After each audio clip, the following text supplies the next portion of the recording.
Buenos días.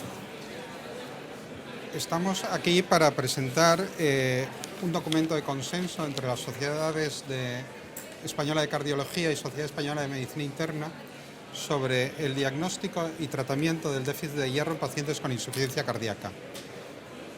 Cada vez es más importante el enfoque multidisciplinar de estos pacientes con insuficiencia cardíaca, en el que tienen que participar varios niveles asistenciales y varias especialidades médicas.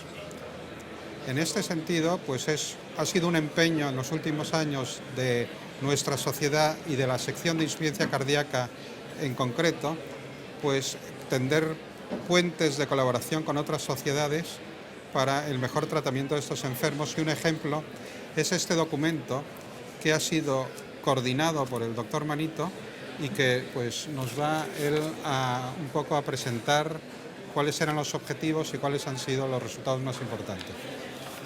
En primer lugar, dar las gracias a la Sociedad Española de Cardiología por participar en este evento. En los últimos años hemos podido realmente ver grandes avances en la terapia farmacológica. Especialmente en los últimos 2 años ha habido novedades claves para el tratamiento farmacológico, pero también en los últimos años hemos asistido a la importancia de las comorbilidades como unas patologías que hacían o comprometían la evolución clínica de nuestros pacientes, empeoraban su clase funcional, y entre ellas estaba especialmente lo que se consideraba anemia y déficit de hierro. Hemos visto, gracias a unos estudios importantes, que el déficit de hierro se ha comportado actualmente como una entidad totalmente separada de lo que es el concepto de la anemia, y por este motivo creímos conveniente, en base a las experiencias clínicas que había y en base también a nuestros problemas diarios con nuestros pacientes, hacer un consenso para, sobre todo, evaluar correctamente cuál tenía que ser el diagnóstico de déficit de hierro en pacientes con insuficiencia cardíaca, y por otra parte adaptarnos a las nuevas, terapias para el déficit de hierro, que ya comentaremos y que eran importantes. Para esto se hizo el consenso para el diagnóstico y tratamiento del déficit de hierro con la Sociedad Española de Cardiología y la Sociedad Española de Medicina Interna, que ha sido coordinado también lógicamente entre mi persona y el doctor Luis Manzano. Bueno, en este hilo, doctor Comín, llevamos mucho tiempo, siempre se ha considerado la anemia, si no como un factor de riesgo, un marcador de mal pronóstico o algo que influía negativamente en los pacientes con insuficiencia cardíaca. Pero los ensayos que se han hecho para corregir esta anemia nunca habían tenido un resultado positivo, incluso a veces claramente negativo. Pero esto cambió, yo creo, con los 2 estudios en que ya no se centraban tanto en la anemia como en el déficit de hierro. Tenemos el placer de contar con uno de los investigadores principales de los 2 estudios más importantes, el FER y el CONFIRM. Entonces, me gustaría que nos comentaras un poco los datos más importantes de estos 2 estudios. Muchas gracias. Es importante el cambio de paradigma que nos ha permitido pasar de concepto hemoglobina como lo fundamental a entender que en realidad la mayor parte de los casos, incluso donde vemos anemia, lo que estamos viendo es una deficiencia de hierro que es muy frecuente. Estamos hablando de que prácticamente el 50 al 60% de nuestros pacientes con insuficiencia cardíaca tienen una deficiencia de hierro, y que sabemos por estudios muy amplios que se asocia a mayor mortalidad, se asocia a peor calidad de vida y a muy peor capacidad funcional.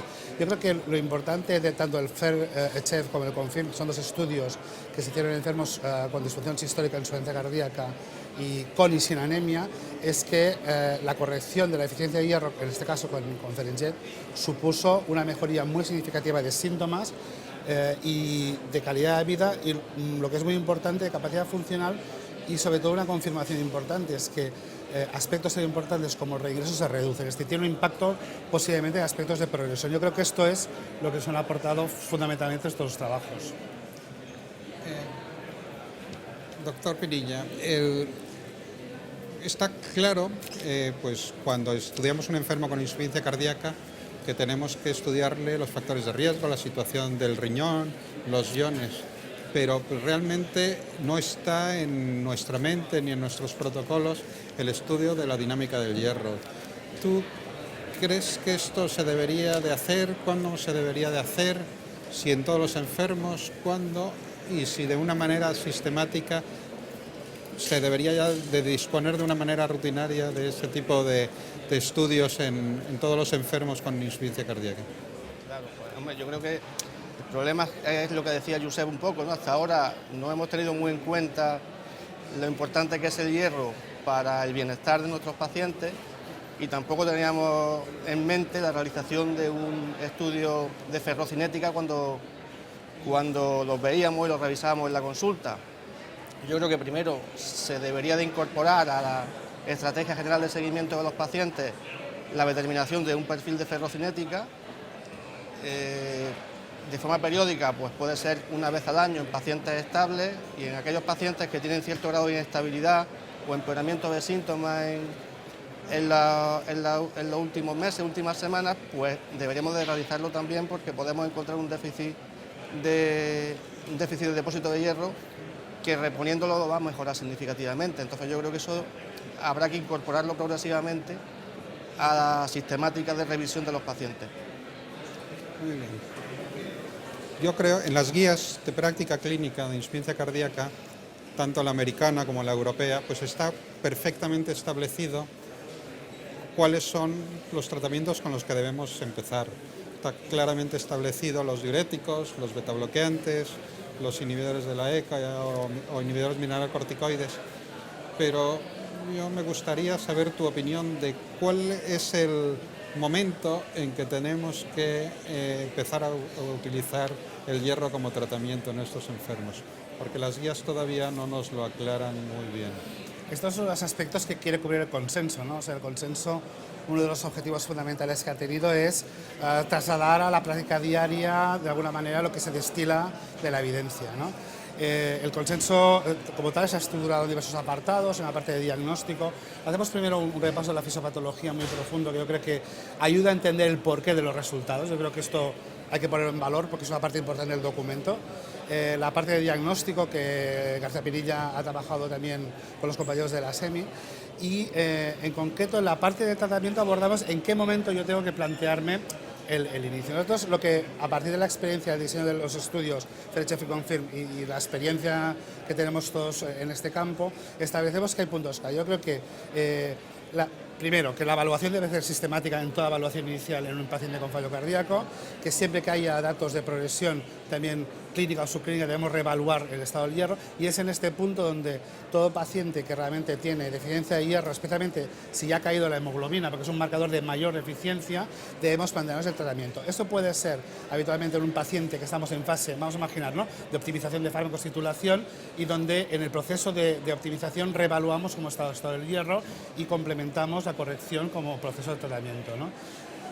Aunque los estudios han focalizado pacientes ambulatorios estables, también es verdad que la práctica diaria en enfermos que tratamos en la fase de hospitalización, una vez estabilizados, sobre todo pensando en el efecto, en el beneficio en el reingreso, quizás estaría también justificado pensar la opción del uso antes del alta, sobre todo si esa hemoglobina ya ha caído, porque nos está hablando de mayor deficiencia. Yo diría, por lo tanto, en el proceso de optimización hay que poner en nuestras vías clínicas, evaluar el hierro y tratarlo, y también considerar en algunos enfermos prealta con alto riesgo de reingreso la corrección precoz.